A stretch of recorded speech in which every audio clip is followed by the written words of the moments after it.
So what's up, y'all? This is Kenya. I am super excited. This is our women's edition for All Things Loop, the magazine.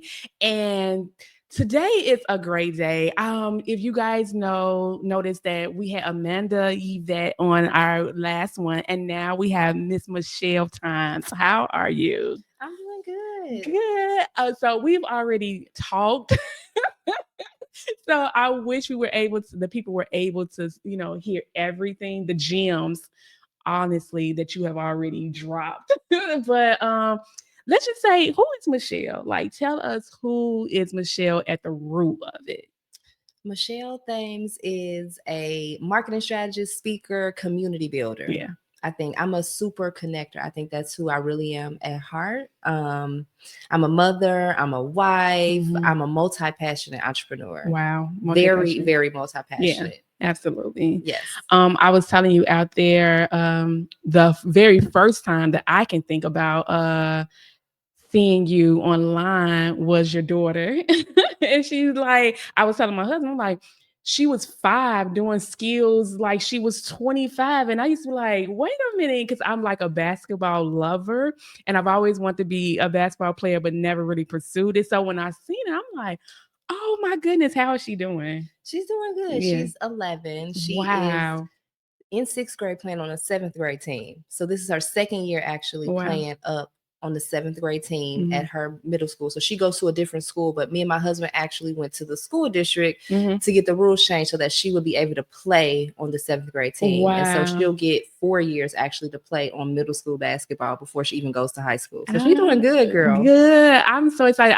I used to always just look at her, and when you post, I'm like, how did she learn it? Like, how did she get that? It just came naturally to her. Yeah, I think, and since you're into sports, Michael Jordan Yeah. and LeBron James. Like, I think when you have a kid that Yeah. is skilled in athletics, Yeah. that you notice. And so when she was 5 during the pandemic, the world was shut down. We was in the kitchen. Yeah. And so my husband just put a ball in front of her and she started bouncing. But I will say that she had been exposed to basketball since the beginning because my Wow. husband was an assistant basketball coach for varsity girls basketball team. Wow. And she got to see firsthand just how hard those girls worked and what they did. And so when she just started, it would just really did come natural to her. And it's just sometimes God gives you those talents that it can't be explained. Yeah. And like she just so happened to be good. And we were like, wow, okay, we need to really go Hound in on it, this, yeah. go all in on this with her. Wow.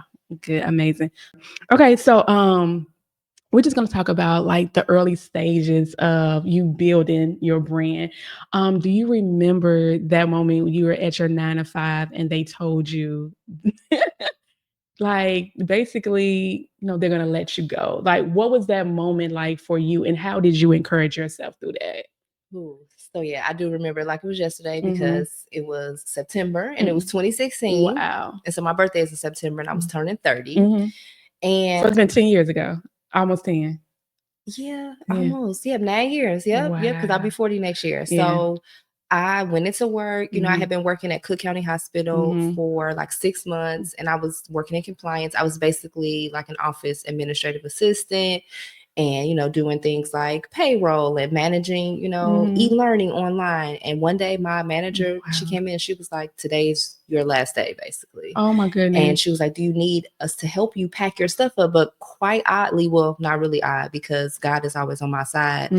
I had got this feeling that I should start packing my desk like the week before I had got fired. So I really didn't have much to pack up because I had packed it up already. And I remember being in the bathroom calling my husband like, I think something is going to happen. And so I just want to be prepared. Yeah. And so God was actually preparing me to be fired. And so when they both, her and the HR lady came out, told me, hey, this is going to be your last day. Thank you for your service. Oh my goodness.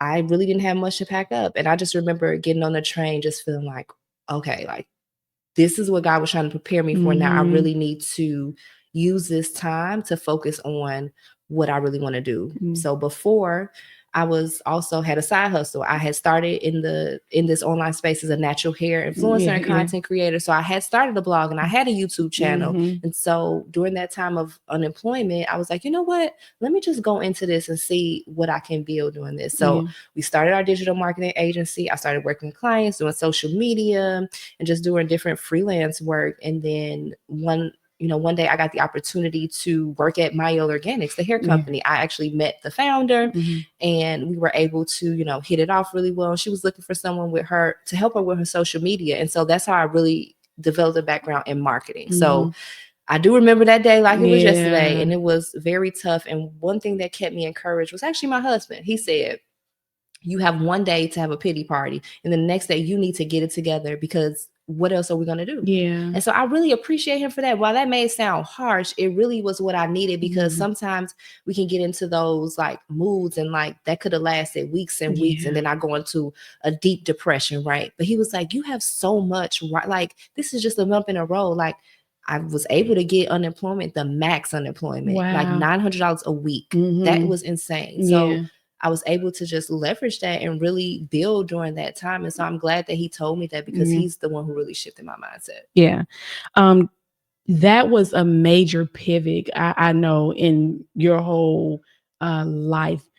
But at the end of the day, I know that you said that you was doing the YouTube and as a natural hair blogger, but what did you like? What was the plan for you even after that? Like, what was the plan?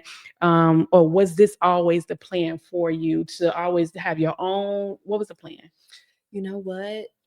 My plan was to go to school, get a job, and work as a top executive. And so I think sometimes God says that's not your plan. So I think I didn't really have a plan because I didn't know any entrepreneurs in my family. And so I was just like, God, show me the plan. So I will say I did not have a plan. Even when I quit my job at Yale, I really didn't have a plan on how it was all going to work. I just knew that God was going to prepare the steps for me and put everything in the place that I needed. And literally that is what has been done till today. Still, I may not have it all figured out, but I'm just following those steps. But I will say now I do have a solid plan. I do know that just like Oprah and Martha Stewart, Michelle Thames is the brand. So you could have a podcast, you could be a speaker, you can build community, you can work with different sponsors and brands. And that's what I want to do. I essentially want to just be paid to be me and to do things that I love. And so that's what I'm doing. And that's what I encourage other women to do. Like, we feel like you have to be Oprah or, Martha Stewart, but everyday people just like me and you could build a personal brand, use your skills that you are great at, and get paid for doing what you love. We were talking about that. Like, we were just talking about just being ourselves and being genuine and the genuine connections that happens when you are really yourself. Let's talk about Mayo. What was your experience like working with them? Because they're in Maryville, Indiana, which I'm from Gary. And so what was your journey like there to actually get you to the point to where you're at? Oh, I think that was a really great experience for me early on to work with a startup company that was super fresh in the beginning. So I started there in 2017. Okay. And I was the first social media and digital marketing manager. So before I came, Monique was actually still doing the social media herself. Wow. So she sought me out on social media and saw what I was doing with my own brand. We had met, and then she was like, oh, you could definitely help us. And so I believe that was really instrumental to help me with everything, because I got my hands on so much. It was a one-woman show because I was the digital marketing department. So I'm talking social, digital, email marketing, events, influencer marketing, working trade shows. I've never worked a trade show or know what to do, but now I could do any trade show.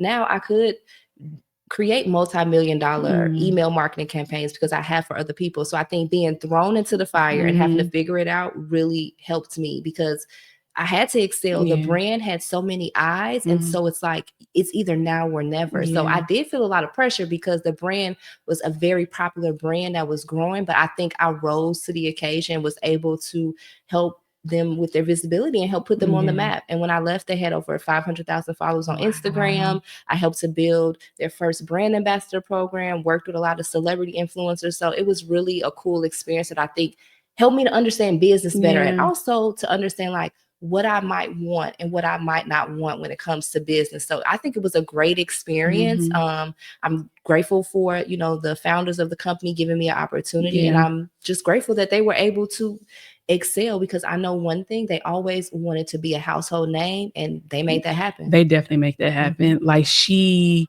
is amazing, and you see her all over the place now, and I'm like, wow. And it's so inspiring, even with you, like inspiring in words of, she's just in Maryville, Indiana.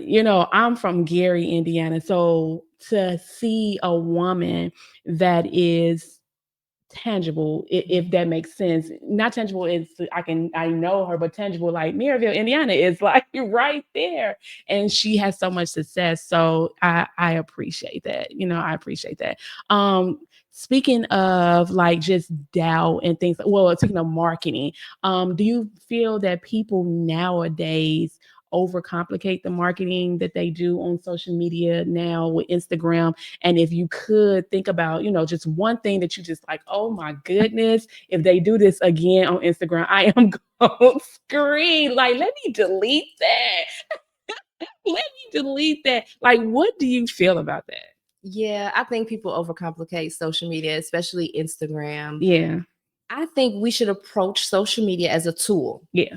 Many people approach it as not that way. Maybe thinking of a way that you would just use it to post random content, but I don't think you should just post random content. I think you should, if you're building a personal brand, everything should be interwoven into your brand and create some type of output or some type of call to action for you. So I think people do overcomplicate content. It doesn't have to be perfect. It doesn't have to be in a studio. You could literally pick up your phone, record, and put that out. I think we waste too much time on it being perfect that you never put the content out. And not realizing that if you don't get in front of more people, that's going to stifle your business, right? You can use organic social media, which is 100% free, to get in front of millions of people. And one thing that irks my nerves, and that's what you said, is that when people are like, oh, I only got like 1,000 views on my Instagram reel. That's 1,000 people. So let's think about that. If 1,000 people were in the room and they were all looking at you, how would you feel?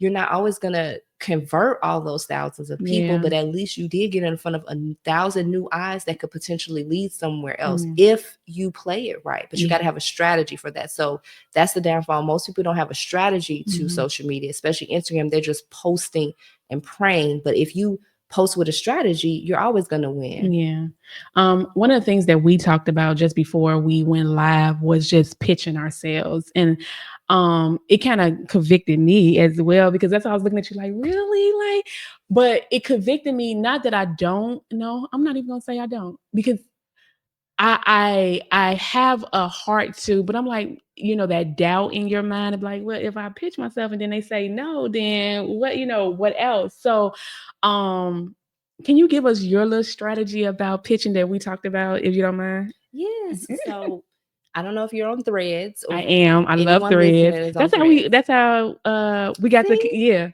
Okay, so you should definitely use Threads, because it's lots of opportunities for people looking for people to be a part of their online summits, their podcast episodes. So I really think that Threads has been instrumental in like helping me just get more opportunities to speak on different stages. So there are a lot of people who are just always looking for speakers, and I just apply. You could even use ChatGPT, our trusty friend, to help you look up different speaking opportunities to apply for. And I also have friends where we're each other's accountability partners, and we are both, looking for speaking engagements. So she'll send me stuff, and I have a friend, she's in marketing too. So it's like, it's not a competition, but if I see something, girl, you apply too, because I know that like we can win. We can both win. So she's always sends me stuff. So that's my real strategy, just really being vigilant of like, what are the different opportunities out there, and then pitching myself and just stand on top of it, creating a system, because it can be a lot. So you don't necessarily need a PR person if you don't, because look,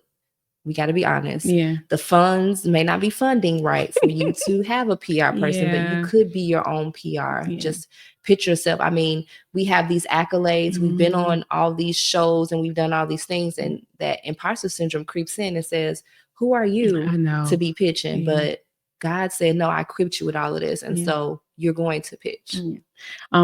While building your brand, I know you've had like times and moments of just self-doubt, how do you feel you do, or what do you do to get over the other side of entrepreneurship, of just really pushing through, because it's not always easy. We were just talking about just multiple streams of income and what we need to do. We love the freedom, but we still got to work, to continue this life. So how do you get through your moments or your seasons sometimes of self-doubt and push through? Whew. Mhm. It's only by the grace of God, to be Yeah. honest. My business is led by God Yeah. because I don't see no other way. Like, people always ask me, "Oh, how do you do all of this?" And I'm just like, him. Yeah. There's been so many times that even most recently this past summer, it was very hard. But I Yeah. just have to be like, you know what?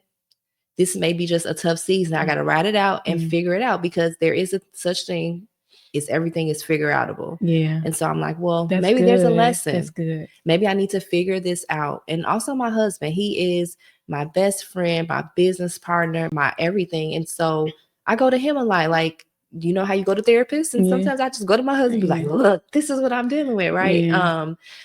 And therapy too, right? If that's, Yeah. something that you need, right? And there's nothing wrong with that. I've talked to many therapists, but in these hard times, especially recently, going to my husband and going to God and saying, look, this is what I'm dealing with. Show me the steps. Put the people in the place. Yeah. Who am I supposed to connect with so that I can get past this? But I ain't gonna lie, it's hard every day. But I think if you were meant to be an entrepreneur, like, only you have that feeling, like, this is what I'm supposed to be doing. And so I'm gonna figure out a way that I can keep doing this. Yeah. Because I mean, and I'm sure you've heard of people who've been entrepreneurs 10 years and they like, I'm just winging it every day.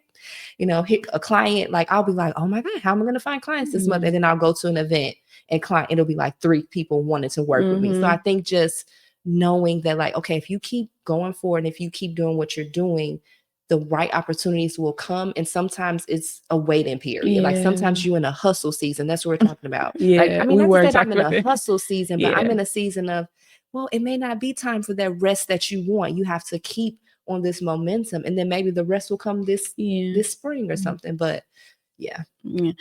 You've helped thousands of women with visibility and just building themselves and their brand. What does visibility means for you in your brand and in others and overall? It means everything. Yeah. Because social media changed my life, and I think that visibility is free. Yeah. And Absolutely. it's your stewardship. Like, we could do that. Like, if you are visible and people know who you are and what you do, there's endless opportunities. And don't think that social media can limit you. It doesn't have to, if your mindset is not limited. So it's free, right? And it's a tool to reach more people. And I think if we just are visible, maybe on social media, visible, networking, just visible and sharing our stories, that it could change your life. I think if you share your story, it could change everything for you. Yeah. And then also just with that comparison thing, like I think a lot of people struggle with the comparison of like, oh, mine don't look like this one and mine don't look like that one, but everybody's story is different and our journeys are different in a way, but we all are going through in some type of way. So yeah, I definitely get it. I definitely understand and get it. So you just helped me again. Yeah, no, we've been helping each other, girl. You help me, I help you. That's what women entrepreneurship is all about. I think coming together. Yeah. Like I said, me and Amanda, we've kind of built this thing, like we're really encouraging one another. Like, she's starting to become an accountability partner for me and me for her, so I definitely understand. And I was telling this to somebody the other day. Well, yesterday I was on a meeting. As I'm getting older, I'm craving more of community. And I didn't know that I needed it as much as I have in the last couple of months or the last year or so, of how much like community I really do need. Like, I really do crave it. But I want genuineness too. Like, I'm always about like genuine, but I really crave it. And so it's a fresh a breath air to meet women like you, women like Amanda, and women that I've been meeting to give me that hope, So I appreciate that. I I appreciate appreciate that. you, girl. When did you realize that what you had in you, like your gift, that you were able to monetize off of it? Ooh, I think back to my blogging Mm-hmm. days when Pantene wanted to pay me $200 to write a blog post. My Yeah. eyes lit up like, what? You can Wow. make money just by writing a blog post? I think my eyes were really open to like, yeah, you could go to school Yeah. and get a job, but there's also another way, right? Yeah. Because I think society and our parents, they beat that into our heads, especially if you don't have entrepreneurial parents, you Absolutely. don't know anything about that world. Absolutely. So I think It's go to school, get a job, and that's it. that's it. Get married, get married. You have this job have some about 40 kids. years. You retire from it, and if you go away from that plan, oh my goodness! Right? When there's other tools and resources out Yes, there for you. yeah, So, yeah. yeah. I love my daddy. He is gonna kill me when I talk about this, but I love my daddy. But when I started entrepreneurship, even now. But when I first started, he just did not understand. He just his whole thing was he wanted me to get a job so I could pay back these student loans.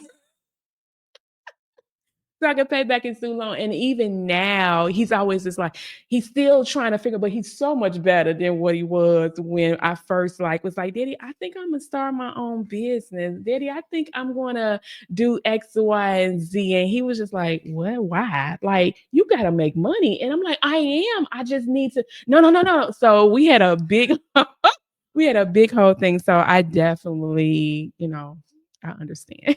I understand. Um when you think of when you think about the women that are coming up behind you, like myself, what do you feel that you would have loved to know um, sooner than later, so you can tell us so we can learn from you? Um, I definitely think that, like you said, community is everything. Yeah, Networks and relationships is everything. If anyone is starting out on their journey, yeah, build relationships because that is currency, relationship equity. You cannot you can't do anything better than that, in my opinion. To yeah. run a business, you need to be in multiple networks, know Wow. multiple people, because what if you just like need to make something happen and you don't have a Rolodex of anybody to call to be Yeah, like, I need to make this happen. How yeah, can this happen? yeah, And I think people like me and you, we have a Rolodex of people where we yeah. could just go to and say, well, how can I make this happen? Like I could call Amanda and be like, Amanda, Mhm, I'm mhm. trying to do this event. Can you help me host? Boom, boom, boom. I need some spaces. And I Yeah, literally did this yesterday. And she was like, oh, I got a space in DC, in yeah, Atlanta. I got Connect. yeah, So being able to have those relationships, I think is very important. yeah, And just being someone who is open-minded and agile, because things change and you have to be willing to shift and change yeah. in moments time In moments sometimes. time, So, and quickly. yeah, and also being able to be rooted, I think, in Yeah. faith, right? To have some Mhm. type of faith, that it will work out. Because Yeah. I feel like if you don't have faith in anything, like you'll fall for anything. So you have to be grounded in faith to know that you're supposed to be doing this Mhm. and that you can actually move forward. Yeah. And again, the community piece, building community, being part of community. You don't have to do this alone. And so that's why I've started to build Yeah. my own community, because it was something that I didn't have. I didn't Mhm. have like people to say, hey, girl, this is all that you need to do. Here's some people that you know. And I'm Mhm. like, where is this? And Yeah. so I feel like I'm building that for not only myself, but for other women, especially millennials and Gen Yeah. X women. Yeah. I think that we are in a space where there's so many of us who are entrepreneurs, but we just don't have the tools and Yeah. resources. And so if we all come together, we can do more together than we can do alone. Yeah, absolutely. From your first in-person event, to the success that you had in November, what are some things that tangible things that you can tell us about preparing for an event? Oh, this is so good. Yes. um Preparing well in advance. I Yeah. started marketing my event probably a year before. Wow. I talked to over 500 people to get 40 people in the room. So I want people to know that Say those numbers again. I talked to over 500 people Wow. to get 40 people in the room. Wow. I went to multiple events. I went to multiple networking. I posted multiple times. And I don't even think the post is really what got the people there. It Mm. was the in-person networking, the true relationship building that got people in that room. Yeah. And I think preparing and just creating an experience is not just, okay, you're going to come see these speakers and then we're going to do lunch and then it's going to be this. No, like what's the experience? Like, What how does do it you look want like? them to Yeah. feel when they leave the event? Like, do you want them to feel motivated, inspired? Like, what's that feeling that you want somebody to leave your event feeling? Yeah. And I think just, making sure that you follow through on that. And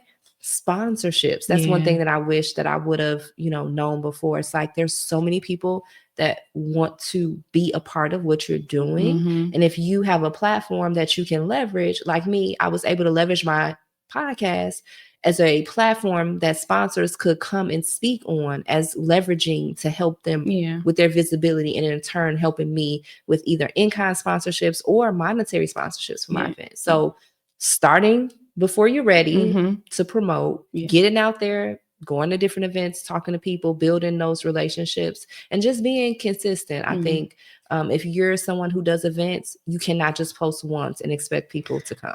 Absolutely. Amen. Absolutely.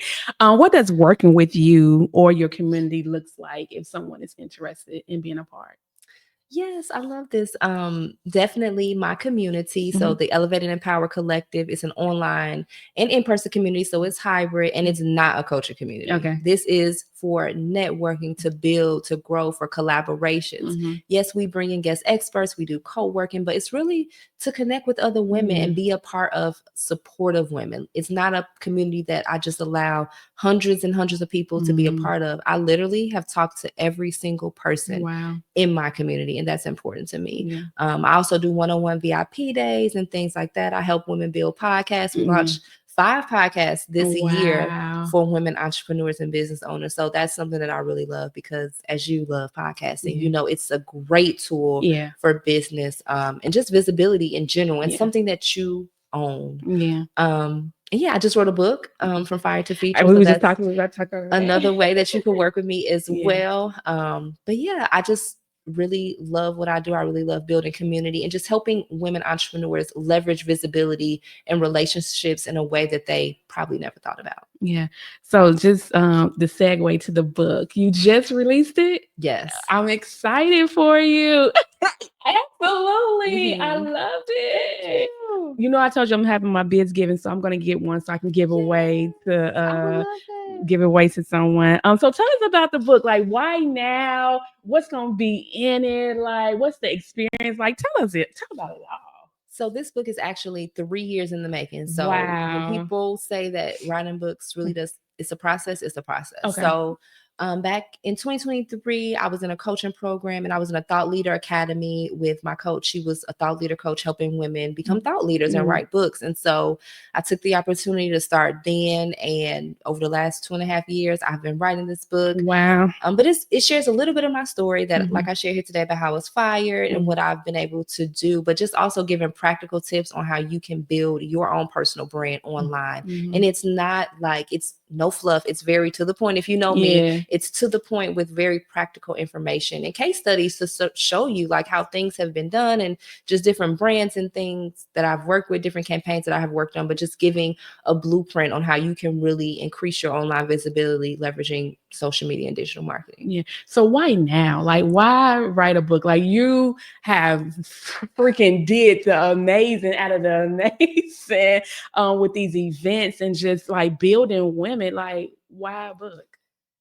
I think the book is like a natural next step when you are someone who is building a personal brand and you want to create something that's like an extension of your brand. I think becoming an author is like a big thing. And I think it was a natural progression for me. And to be honest, all of this happened in God's timing. This book has been so delayed, but this book came out like the week before my event, and I was able to have it at my event. So I think it was all perfectly planned by God. And I think now is a really great time because I'm elevating my personal brand. And so now maybe I can be on bigger stages. I can, work with bigger, I don't want to say bigger names, but just maybe bigger platforms. And I think a book is just something that propels you into the next level. And I think it was just time for me to tell my story and put Yeah. things out there that could be forever, because this is forever. Yes. Yes. So tell us, how can we get the book? Yes, you can get the book on Amazon right now. I will have it on my website soon, but if you go to michellethames.com or my Instagram, Michelle L. Thames, it is in the bio, and you can pick up a copy and leave a review. Please leave a review. Leave a review. Please leave a review. Please leave a review. Anything else that we can look forward to with Miss Michelle? Just more events, Yeah. community focused events. I really want to create more events, especially for women in the Chicagoland South suburbs. Yeah. There's not a lot of, especially I think millennials, Yeah. which is my age group, definitely. I think that when we come together, more things happen for us when we're able to come together, and we don't have to do this alone. So being able to be in networking community with other like-minded women, I just want to continue to create spaces for us. Yeah. I hate that I'm such an emotional person, but I promise you this is not. But I want to just thank you. Like I said, we've met each other. We don't know how and whatever, but just me watching your social media over the last couple of weeks has inspired me, just to push past it. So I was just telling my husband when I first came, I'm so excited to meet her. Like, I'm so excited to glean from her.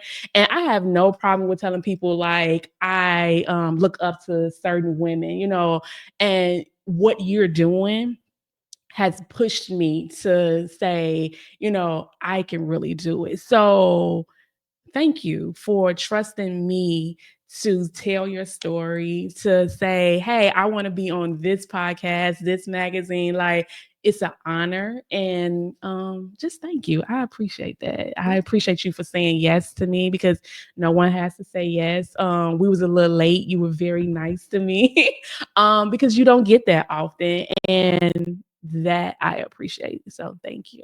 Thank you. And I'm really grateful for the opportunity. Yeah. I love collaboration. I'm Yeah. all about collaboration over competition. However, I can collaborate with other women to help us elevate even more. And so I'm grateful for you even reaching out and allowing me to be a part of this. I'm super excited. I can't wait for the other collaborations and things that we have coming, because we were chatting before, and I just can't wait to, continue to keep in touch and build relationship from this. Thank you so much. You guys, please go follow Michelle. Get her book as well. Make sure you like, comment, and leave a review for her. So until next time, y'all.